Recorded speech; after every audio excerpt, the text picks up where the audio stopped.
When a karate champion wearing his white gi points at you in front of 2,000 people and says, "Hit me with full power, I'll keep fighting," it's a challenge. In 8 seconds, Mike Stone learned that championship conditioning and real striking power exist in completely different worlds. New York City, Madison Square Garden, March 18, 1971. Thursday evening, 7:15, the arena smells like popcorn and floor cleaner. Wrestling scheduled for 8 o'clock. The crowd is arriving, 2,000 people filling seats. Above the ring, banners advertise tomorrow's Knicks versus Lakers game. Tonight belongs to wrestling. On the floor near the ring, a karate demonstration is happening. Pre-event entertainment. Mike Stone and 3 students showing techniques, breaking boards, performing kata. Mike is wearing his white karate gi, black belt tied perfectly around his waist. Afro hairstyle, 6'2", 205 pounds, tournament champion, 8 years of competition wins, grand champion at the internationals, multiple Long Beach victories. His record speaks for itself. The demonstration ends. His students head to the locker room to change. Mike stays on the floor, still in his goal. He's meeting Bruce Lee in New York for Warner Brothers meetings, television discussions. Bruce arrives at 7:25. Dark slacks, black shirt, simple. They shake hands, professional, respectful. Mike gestures to seats in row 10. They sit down while the arena fills. The conversation starts casually. Mike asks about Bruce's meetings. Bruce asks about Mike's tournament schedule, surface level at first, but gradually it deepens. Mike talks about his tournament success. 8 years of consistent winning, training 6 days a week, the discipline required. He speaks with earned confidence, confidence built on results. Bruce listens carefully, then begins talking about the difference between tournament karate and real combat, between scoring points and generating stopping power, between controlled contact and strikes designed to disrupt function. Mike listens, but his expression shows certainty, the certainty of someone whose results speak for themselves. Tournament karate is real fighting, Mike says. His voice is respectful but firm. Real opponents, real pressure. I've been hit thousands of times, full contact strikes, and I keep winning. We condition our bodies to absorb impact and continue. That's not theory, that's what I do every weekend. Bruce's response is measured. Tournament rules create specific conditions, safety regulations, point-scoring systems. Those structures limit how power is generated. What you've mastered is real, but it's optimized for competition context. Mike's jaw sets. I've taken shots from the best fighters in the world, full power strikes, and I keep fighting. My body is conditioned for real impact. That's proven through hundreds of matches. Subscribe, turn on notifications, like the video, and comment more true Bruce Lee stories are coming. The wrestling match is beginning.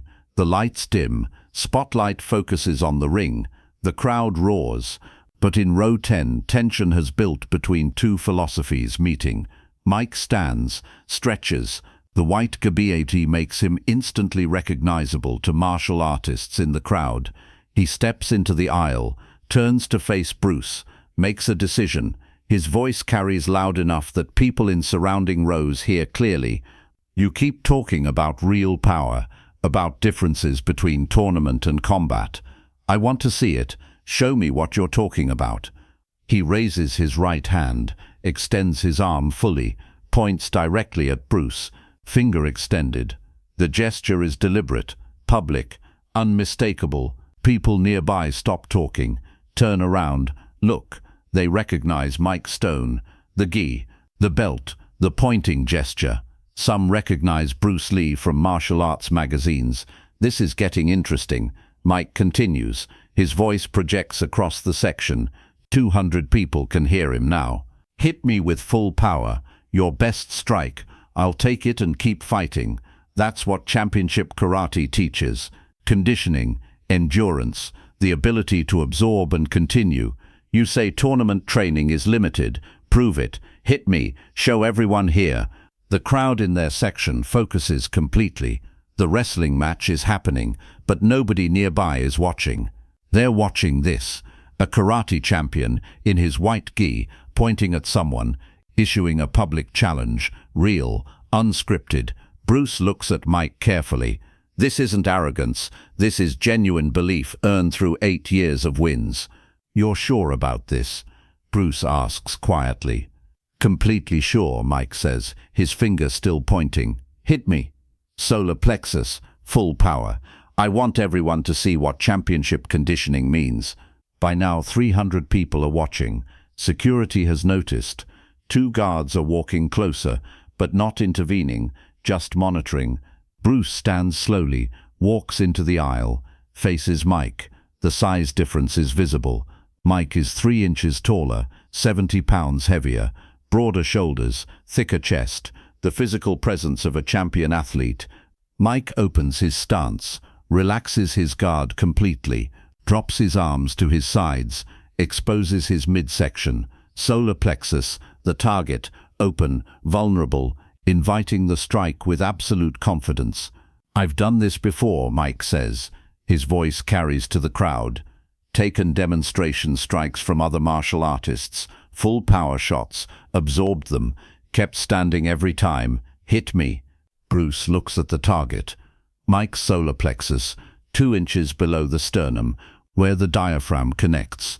He measures the distance, 18 inches between his hand and Mike's body. The crowd has gone completely silent. 300 people waiting. "Ready?" Bruce asks. "Ready," Mike says.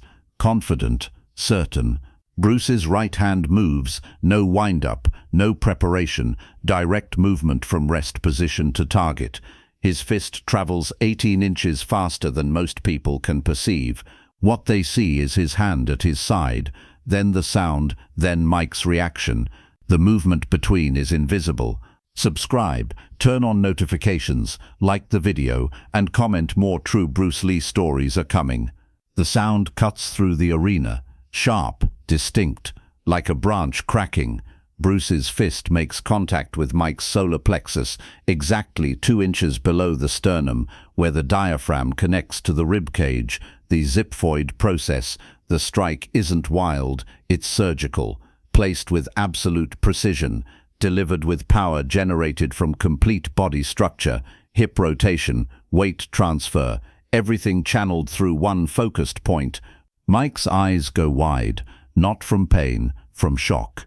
His diaphragm spasms completely, locks solid. Every muscle responsible for breathing ceases functioning. The air in his lungs exits, all of it. Instantly, his mouth opens, trying to inhale. Nothing enters. His nervous system has been overloaded. The strike hits specific nerve clusters, pressure points, places where impact doesn't cause pain, it disrupts function. Mike's knees buckle, not from weakness, from neurological response. His brain receives signals it cannot process. His body enters emergency protocols. His legs lose ability to support weight.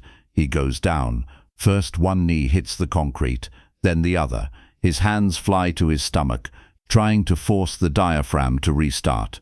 His face shows panic, the specific terror of suffocation. 8 seconds have passed since Bruce's fist made contact. Mike Stone is on his knees in the aisle of Madison Square Garden, in front of 300 witnesses, unable to breathe, unable to stand, unable to do anything except kneel and wait for his body to recover. Tournament conditioning prepared him for controlled strikes, point-scoring contact.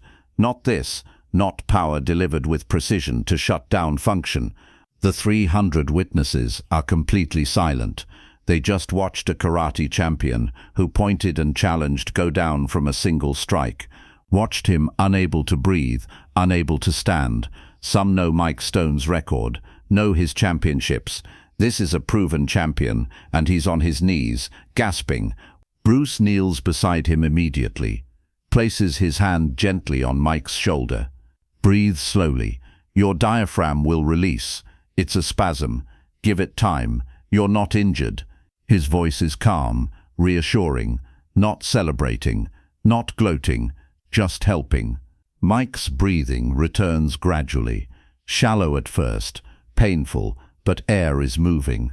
The spasm is releasing, his nervous system coming back online. He lifts his head, looks at Bruce. His face shows recognition. Everything he thought he knew about his conditioning just proved insufficient. Mike gets to his feet slowly with Bruce's help. Stands unsteadily, his hand goes repeatedly to his solar plexus, checking. No visible injury, no bruise, just the memory of impact. They sit back down in row 10. The wrestling match continues. The crowd gradually returns to normal, but the 300 who watched aren't forgetting. Mike sits quietly for several minutes, processing.